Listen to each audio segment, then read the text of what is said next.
पटतंय ना मग हे तुम्हाला? हो ग, पण मग आता पण कशाला हवाय? पूर्ण विराम द्या बघू. इमोशनल ब्लॅकमेल करतेस मला. तुला ठाऊक आहे ना बापाचं तुझ्यावर किती प्रेम आहे ते. नाही हो बाबा, असं खरंच काही नाहीये. बाबा, सुनीता खरंच खूप छान मुलगी आहे बाबा. तिनं पिंट्याला खूप समजून घेईल, त्याची काळजी घेईल. तुम्ही बघा, ती सांभाळेल पिंट्याला. आणि सगळ्यात महत्वाचं म्हणजे आईशी डील करण्यासाठी जो खमकेपणा हवा ना, तो सुनीतामध्ये आहे बाबा. बाबा विचार करा ना, जर या घरात जर एखादी लेची पेची सून आली असती तर वाट लावेल तिची. तिला खमकीत सून पाहिजे, लेची पेची नाही चालणार. तिला पुरून उरणारी सून पाहिजे.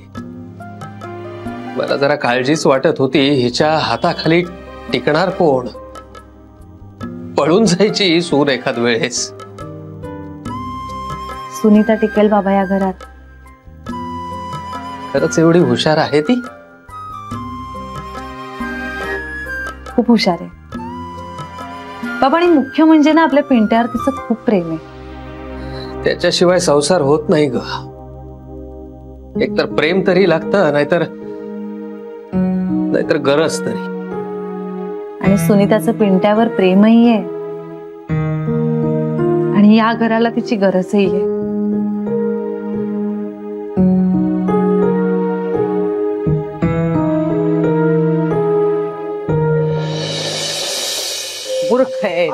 मूर्ख आहे माझा मुलगा, मूर्ख. काय काय काय काय म्हणजे काय?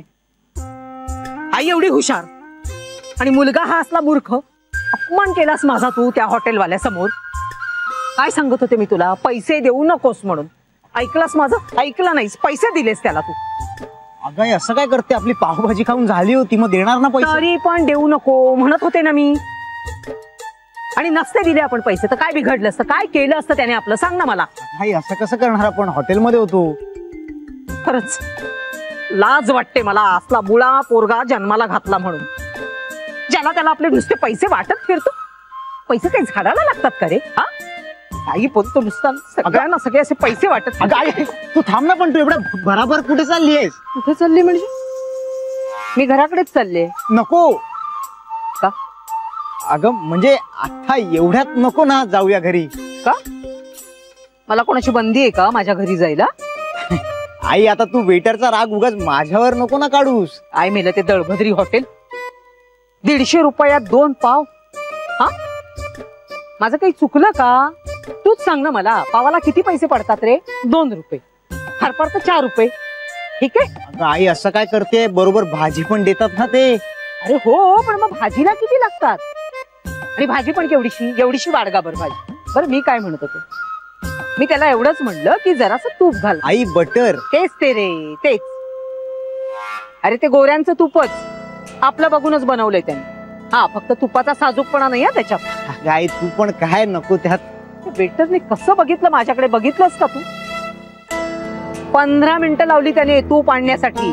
अगं हो आई, पण तिथे किती गर्दी होती. गर्दी होती तर काय, आम्ही मागितलं तर आम्हाला द्यायला नको का त्याने? काय बाकी सगळे पैसे देतात आणि आम्ही काय फक्त चिंचोके देतो का त्याला? मी म्हंटल त्याला, तू वेळेत दिलं नाहीस ना मला, मी तुला पैसेच देत नाही. जा, काय करायचं ते कर. पण उगाच तमाशा झाला नाही का तिथे? अरे होऊ दे ना तमाशा.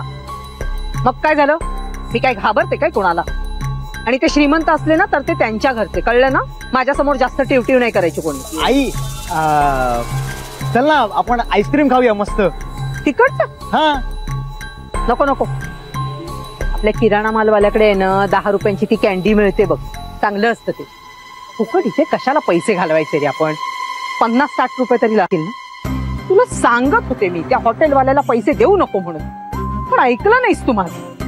माझं ना डोकं नुसतं फिरलंय विनाकारण भुर्दंड नुसता. अगं ते सगळं जाऊ दे नाही. चल चल चल ना आपण आईस्क्रीम खाऊया ना मस्त. चल. मूर्ख कुठला, खा तूच. किती घातलेस त्याच्या डोंबलावर? 360 रुपये ना. चल. मला नको आहे ते आईस्क्रीम. अगं अरे शिट. तायडा. हॅलो तायडा.